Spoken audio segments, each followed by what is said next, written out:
Chacun sait que les parents instruisent assez mal leurs enfants, quand ils veulent s'en mêler. J'ai vu un bon père, qui était aussi un bon violoniste, tomber dans des accès de colère ridicules, et enfin remettre son fils à quelques professeurs moins passionnés. L'amour est sans patience. Peut-être il espère trop. Peut-être la moindre négligence lui apparaît-elle comme une sorte d'insulte.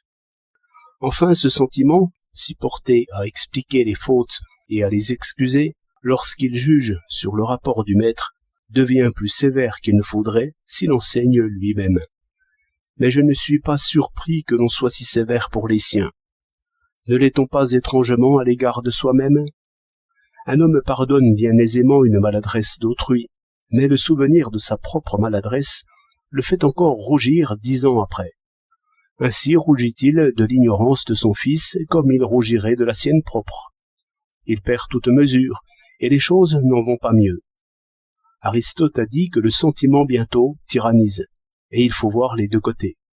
Le père imagine, s'il rencontre la frivolité du jeune âge, que son fils ne l'aime point. Mais l'enfant, lui, comprend encore moins que son père le veuille forcer. Il essaie tous les signes du sentiment. S'il ne réussit point, le voilà au désespoir. Il y a un esprit de révolte et des crises de passion qui troublent profondément les familles, et que l'école efface aussitôt.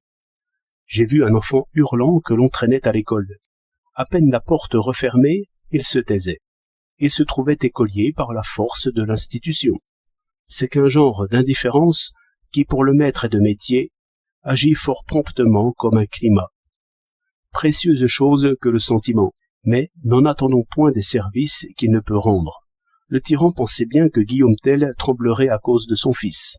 Or, celui qui explique est comme un tireur d'arc. Il ne faut pas que la cible l'intéresse trop.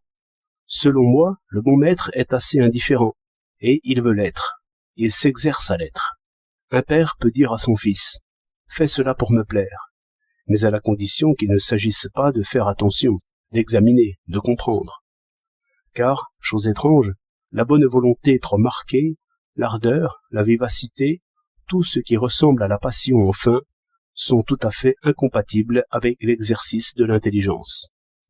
Tant qu'un sujet vous touche vivement, pour une cause ou pour une autre, vous n'êtes pas en mesure de le dominer par la pensée. Il faut user d'abord le sentiment.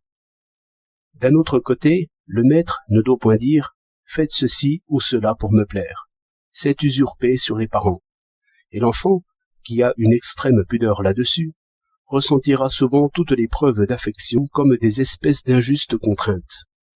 L'accent même de l'affection déplaît chez ceux qui n'ont point droit de le prendre. De là vient que les sentiments paternels, chez tout autre homme que chez le père, sont si aisément ridicules. Enfin, chaque relation de société a sa nuance propre.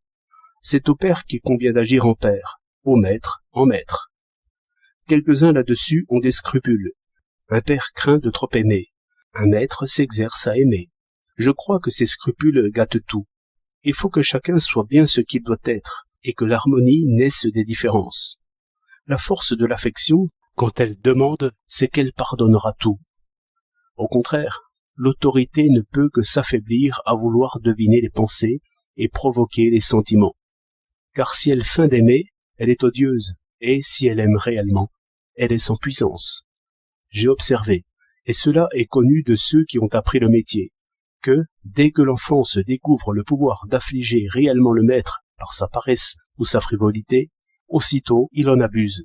Autant que je sais, le désordre suit promptement, dès qu'une bonté de cœur se montre. Enfin, l'école n'est nullement une grande famille. À l'école se montre la justice, qui se passe d'aimer, et qui n'a pas à pardonner, parce qu'elle n'est jamais réellement offensée. La force du maître, quand il blâme, c'est que l'instant d'après, il n'y pensera plus, et l'enfant le sait très bien. Ainsi, la punition ne retombe pas sur celui qui l'inflige, au lieu que le père se punit lui-même par son fils.